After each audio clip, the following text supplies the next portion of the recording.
Berpuasa, puasa semua jangan tak puasa. Dan hari ni topik kita ialah kuasa hipnosis. Tadi secara umumnya kita dah dengar tetamu saya pada hari ni iaitu Cik Hilmi membincangkan mengenai hipnosis, dan sekarang kita nak sambung sedikit lagi macam mana hipnosis ni, kaedah-kaedahnya, dan kemudian kesan positif kita nak tahu tu macam mana hipnosis ni boleh membantu kita dalam kehidupan. Okey, terima kasih. Okey, saya boleh bagi beberapa contoh untuk membuktikan bagaimana hipnosis ini dapat membantu manusia. Maksudnya tidak kira tidak kira jawatan kita, tidak kira peringkat umur, insya-Allah hipnosis ini dapat membantu manusia pada semua peringkat umur, pada semua keadaan. Okey. Saya bagi satu contohnya. Okey, tentang masalah kegagapan, maksudnya bila nak bercakap gagap. Okey, buat masa ni saya dah merawat hampir 10 orang yang ada masalah gagap. So kita kena clear, gagap ni ada dua keadaan. First kali ada orang tu dia gagap bila bercakap. Bila bercakap dia gagap. Mungkin bila bercakap dengan perempuan, bila bercakap dengan orang yang baru kenal dia gagap. Tapi bila kita bagi mikrofon dia menyanyi, luar biasa. Menyanyi boleh mengalahkan artis. Itu satu faktor. Yang lagi kedua ni, ada orang bila dia bercakap gagap, tapi bila dia menyanyi pun gagap. Itu kita boleh panggil gagap tu daripada faktor genetik, mungkin lidah dia pendek. Berdasarkan pengalaman saya, hipnosis boleh membantu orang yang ada masalah yang macam pertama tadi. Maksudnya bila dia nak bercakap dengan orang yang baru dia kenal, dia gagap. Bila dia nak bercakap dengan mungkin dengan perempuan ke, ni kalau untuk lelaki lah kan.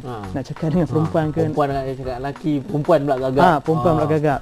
Tapi bila dia cakap dengan father dia, mother, dengan orang yang dah lama dia kenal, tidak gagap.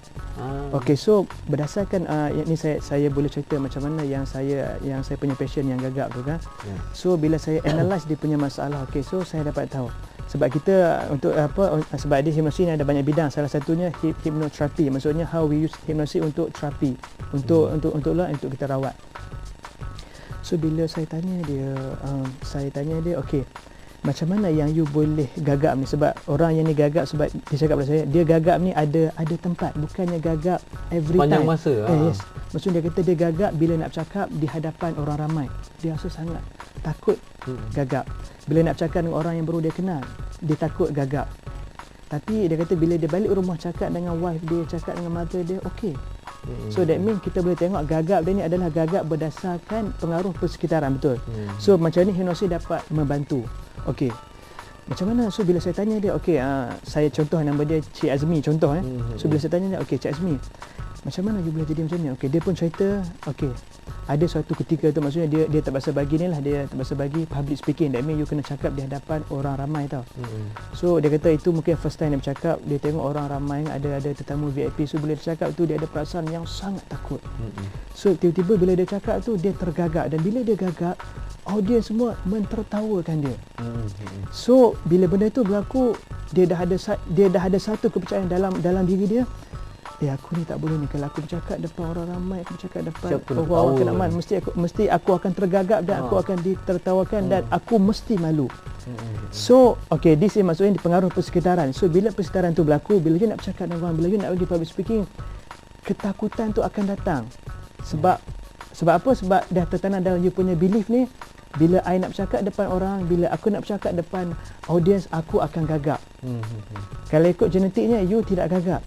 So when you believe that thing, itulah yang akan berlaku.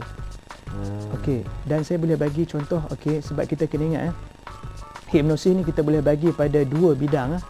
First kali, okey, that mean kalau saya hipnosis Cik Farian, that mean that mean kita menghipnosis orang lah. That mean I hypnotize you.